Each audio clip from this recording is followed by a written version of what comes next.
The Unteachables. Chapter 17, Mr. Kermit. The good bunny's chart is mocking me. No matter where I am in the room, my eyes are drawn to the bright pink poster board with its white puffy tails. Even at my desk, when I can't see it, I sense it behind me. Knowing it's there is almost as bad as looking at it. As great as the temptation may be, I can't bring myself to throw it out. Emma keeps finding excuses to come over and check on it. She's frustrated that no one is earning any puffy tails. She's determined to stick with the teaching style that worked with her kindergartner's class last year. My mother was like that, 100% headstrong when she believed she was right. Middle schoolers won't excel for that kind of infantile reward system. And these particular middle schoolers wouldn't excel if you put 10,000 volts to the soles of their feet. The only thing that motivates them, apparently, is the prospect of dumping mass quantities of vuvuzelas into the river. But that's another story, and a much more bizarre one. I don't like to think about that. There are some questions that should never be answered. My new habit is to get to class before the kids. That way, I can be finished with the New York Times crossword puzzle by the time they arrive. Just because the school saddled me with the worst class in the district doesn't mean I have to pass the disrespect on to the students. They deserve better. Well, some of them. One or two. And anyway, all of them jumped into the river when they thought their teacher was drowning. That says something. I'm still not sure what. As I spread the newspaper out, I have to push the toilet bowl to the edge of the desk, which sends some papers skittering to the floor. A couple of weeks ago, I would barely have noticed, but now that this place looks sort of like a classroom, it's worth a little effort to keep things neat. If not, one of these days Emma might show up with a Clean Bunnies poster board, and this one with the name Zachary on it. I'm about to toss the papers when I recognize the first page. It's one of my old worksheets, accompanied by 4 additional pages of neat handwriting. Kiana Rubini reads the name at the top. I remember her handing in something like this, and come to think of it, she's always been a little less out to lunch than the rest of them. I scan a few lines. It's an essay of all things, and it seems to be pretty well written. I read on, drawn in by her compelling sentences and well-constructed arguments about mass transit. She's really enthused about the subject, and she expresses herself beautifully. What's she doing in SCS 8? This is brilliant work. Any teacher would be delighted to receive an essay like this. Why, back when I was first started out, my vision clouds. That was a long time ago, when teaching was more than a job. It was a sacred mission. I was young and stupid then, and I vowed never again to make the mistake of caring about the students. I cared about Jake Terranova once. Look where that got me. On the other hand, it isn't Kiana's fault that Terranova went into business selling exams. It won't be breaking the promise I made to myself to give her the feedback she deserves for a fantastic piece of work. So later, when the students arrive, I return her paper. Written across the top is A plus excellent. She's surprised at first, then thrilled. It triggers more long suppressed memories, well deserved praise, pride, and satisfaction. Motivated teacher, motivated student. Then she asks the question I expect the least. Do I get a puffy tail? Why would good bunnies even be on the radar screen of someone capable of writing such a top-notch essay? But I reply, sure, why not? As I attach the Velcro puffy tail next to her name on the chart, I have the undivided attention of every soul in that classroom.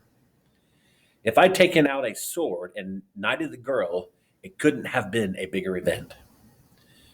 Barnstorm raises a crutch. How come she gets one of those things? What about the rest of us? She wrote an essay, I explain. If you want a puffy tail, you have to work for it. Not necessarily, Parker pipes up. Miss Fountain says you can also get one for being a helpful hare. I drive my Grams to the senior center every day. If that's not helpful, what is? So he gets a puffy tail too. That opens the floodgates. I loaded the dishwasher after dinner last night. I did blue face paint on the Avatar convention. I broke scoring records in 3 sports. I took out the garbage. I award Puffy Tails like it's going out of style. True, most of these accomplishments aren't very impressive, but Puffy Tails themselves are so meaningless that it would be hypocritical to raise the standard to earn them. Raheem gets one for staying awake long enough to receive it. Only Aldo can't come up with anything better than, on the bus today, this kid tripped over my book bag and landed in gum. I sigh. That doesn't sound very helpful to me. Aldo tries again. Well, now it's in his hair and he can't get rid of it. He looks like a doofus. Dude, you could have moved your bag out of his way, Barnstorm pronounces. That's the helpful hair way. Otherwise, you should lose a puffy tail. He's already at 0, Mateo puts in. 0 is better, Aldo explodes, because rabbit butts are stupid. Easy to say when you don't have any, Barnstorm needles. Come on, Aldo, Kiana whispers. You must have done something nice. The boy's still stumped. He sulks for the rest of the day. Just before lunch, Emma looks in, catches sight of the poster board with so many new puffy tails, and beams with pleasure. When I submit the official request for a school bus, Principal Vargas regards me with deep suspicion. She's probably thinking about how many vuvuzelas you can cram into a whole bus. A lot more than 1,000 for sure. I elaborate. It's for a field trip. Field trip? She's amazed. For your kids? Where? We're going to Terra Nova Motors. Speaking those words is even harder than I thought it would be. We've been invited to take the tour of the repair shop. I regurgitated Emma's reasons why this is a good idea. Back up, Zachary. I've known you for a long time. Why would you go anywhere near Jake Terranova? I sigh. Emma found him at some country club shindigging. She's a serious busybody, that one. She told him about the Spirit Week kerfuffle and how it dredged up what happened. Now he wants to make amends. The principal folds her arms in front of her. And you want to give him an opportunity to clear his conscience? It's not me, I admit. It's the kids. They came alive when he walked into the room.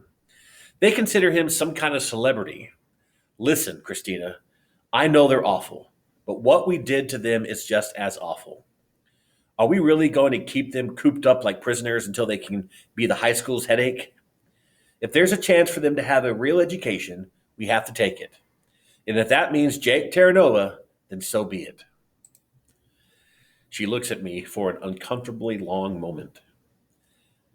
The last time I heard words like that, they came from a young teacher I used to work with, a teacher named Zachary Kermit. That person is gone forever, I assure her. And he's never coming back, which is a good thing because he was an idiot. All right, you've got your bus. The principal scribbles a signature on the requisition form and leans back in her chair, her expression sober. One more thing, Zachary. You've probably already noticed that Dr. Thaddeus isn't exactly your biggest fan. Well, the Vuvuzelas didn't do anything to change that. I don't lose sleep over what he thinks. That's mostly because I have such terrible insomnia that there isn't much sleep for me to lose. But I don't mention that to Christina. You didn't hear this from me, she persists, but I think he's going to try to go after your early retirement. I shrug. He's done it already. I know why I got saddled with the Unteachables.